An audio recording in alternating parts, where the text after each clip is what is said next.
जोहार, मी श्रीमंत सुरपाम. आपण पाहत आहात एस भारत न्यूज, जनसामान्याचा आवाज. बातमी आहे गडचिरोलीहून.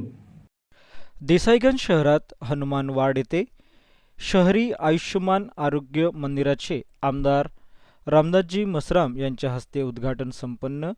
1 ऑगस्ट 2025 रोजी हनुमान वार्ड देसाईगंज येथे शहरी भागातील नागरिकांसाठी आरोग्य सेवा सुलभ व सशक्त करण्याच्या उद्देशाने स्थापन करण्यात आलेल्या शहरी आयुष्यमान आरोग्य मंदिरचे उद्घाटन आमदार रामदासजी मसराम यांच्या हस्ते संपन्न झाले.